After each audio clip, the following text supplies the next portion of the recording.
Hero காமெடியனான அரசியல் கதை. ஜெயிக்க வைக்கிறேன்னு காஷ்மீர்ல இருந்து கன்னியாகுமரி வர நான் தான் அரசியல் ஸ்ட்ராட்டஜிஸ்ட், ஃபெசினிஸ்ட், நிபுணர், விதுனர், டேட்டா ஸ்டாட்டிஸ்டிக்ஸ் அப்படின்னு ப்ரூடா விட்டு 100 கோடியில இருந்து 200 கோடி வரைக்கும் கன்சல்டன்ஸ் ஃபீஸ் வாங்கி வர்ற நம்ம ஐபேக் அண்ணன் பிரசாந்த் கிஷோர் புதுசா ஒரு கட்சி ஆரம்பிச்சிருக்காரு. பீகார் தேர்தல்ல கூட நின்னாரு. அந்த கட்சியில நின்ன ஒருத்தர் கூட டெபாசிட் வாங்கல. என்ன ஆச்சரியமா இருக்கா? ஆமா, நாம இன்னைக்கு அரசியல் ஆட்டத்துல பார்க்க போறது இந்த அரசியல் வியாபாரிகளை பத்தி தான். இதுக்கு முன்னாடி சின்னதா ஒரு விஷயத்த சொல்லிடுறேன். நம்ம ஊர்ல சவுக்கு சங்கர் அப்படின்னு ஒருத்தர் இருந்தாரு. நிறைய மீடியாக்கள்ல அவரு பேசி அவங்க வாய் விடுறத நம்ம கேட்டிருப்போம்.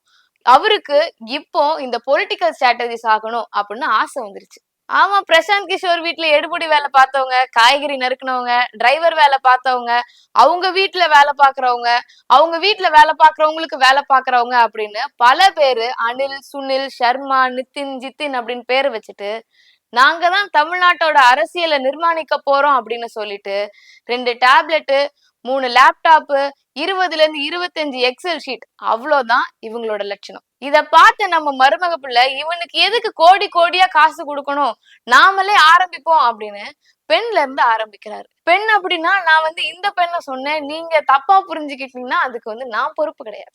பிரசாந்த் சுனில் பண்ணா கூட பரவாயில்ல, இந்த மருமகன் கூட பண்றான் பாருன்னு நம்ம சவுக்கு அண்ணனுக்கு ஒரு நப்பாசை. அதிமுகவில இருந்து ஆரம்பிச்சிருக்காப்புல. எடப்பாடிக்கு ஐடி தெரியாது, அவர் ஒரு விவசாயி அப்படின்னு. அப்பா செத்து போனதுக்கு அப்புறம் வழியே இல்லாம சங்கருக்கு அரசு வேலை கிடைச்சிச்சு, எந்த தகுதியுமே இல்லாம. அப்படிப்பட்ட சவுக்கு சங்கர் எடப்பாடி பழனிசாமி பத்தி சொல்றது என்ன, திமுகக்கு போட்டி என்ன, அடேங்கப்பா இந்த பிரசாந்த் கிஷோருக்கே டஃப் கொடுக்கறதுன்னு போல நினைச்சிட்டு இருக்காரு. தமிழ்நாட்டுக்கு தரித்திரம் பிடிச்சிருக்கு, யார் என்ன பண்ண முடியும்? சரி, வாங்க நம்ம பிரசாந்த் அண்ணாச்சி பத்தி பேசுவோம். இந்த மண்ணுக்கும் மக்களுக்கும் கொஞ்சம் கூட சம்பந்தமே இல்லாம பீகார்களுக்கும் டெல்லி வாலாக்களுக்கும் தமிழ்நாட்டு அரசியலை நிர்மாணிக்க கூடியவர்களா இருப்பது மிக ஆபத்தானது. இது ஒரு பெரிய லாபி கூடம். இவ்வளவுதான் எங்களோட ஃபீஸ் அப்படின்னு சொல்றது, உங்களால் அந்த ஃபீஸ கொடுக்க முடியாட்டி நாங்களே உங்களுக்கு வட்டிக்கு கடன் வாங்கி கொடுக்கிறோம் அப்படின்னு சொல்லிட்டு திமுக, அதிமுக, கமல் கட்சி அப்படின்னு சகட்டு மேனிக்கு சன்லாபம் விடுற மிகப்பெரிய லாபி கூடம் தான் இது. இவங்களுக்கு காசும் டேட்டா மட்டும்தான் முக்கியம்.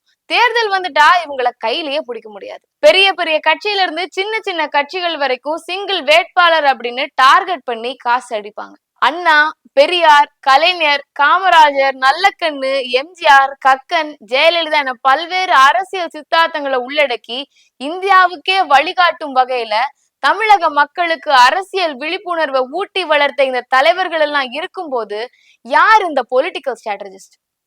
எப்படி உங்க தமிழ்நாட்டுக்குள்ள புகுந்தாங்க? யார் இவங்களுக்கு காசு கொடுத்து வழிகாட்டுனது? நமக்கெல்லாம் ஒவ்வொரு கட்சி தொண்டனுக்கும் இல்லாத ஒரு கிளை, பிரிவு, வட்ட மாவட்ட செயலாளருக்கு இல்லாத அரசியல் அறிவும் புத்தியும் எங்கேயோ இருந்து வந்த பொலிட்டிக்கல் ஸ்ட்ராட்டஜிஸ்ட்களுக்கு என்ன புத்திசாலித்தனம் இருந்து விட முடியும்? தன்னோட சொந்த ஊர்ல தன் தலைவராயிருந்து தனக்கு கீழே கட்சிகளை உருவாக்கி அதை தேர்தல ஜெயிக்க வைக்க தெரியாத பிரசாந்த் கிஷோருக்கும் அவருடைய முன்னாள் இந்நாள் வேலைக்காரர்களா தமிழ்நாட்டுல நம்ம கட்சியை ஜெயிக்க வைக்க போறாங்களா அப்படின்னு ஒவ்வொரு கட்சியினரும் இந்த கேள்வியை அவங்களுக்குள்ளேயே கேட்டுக்க வேண்டிய நேரம் இது. அரசியல் ஆட்டம் பல வகைப்பட்டது. அது ஒரு சிலரால் அல்லது குழுவால் திட்டமிட்டு தீர்மானிக்கப்பட்டு நமது ஓட்டுகள் அவர்களுக்கு வேண்டிய அளவுக்கு மேனுஃபேக்சர் செய்யப்படுறது அப்படின்னா நமது ஜனநாயகம் அதுல பாதாளத்துல விழுகுது அப்படின்றது யாராலையும் தடுக்க முடியாது.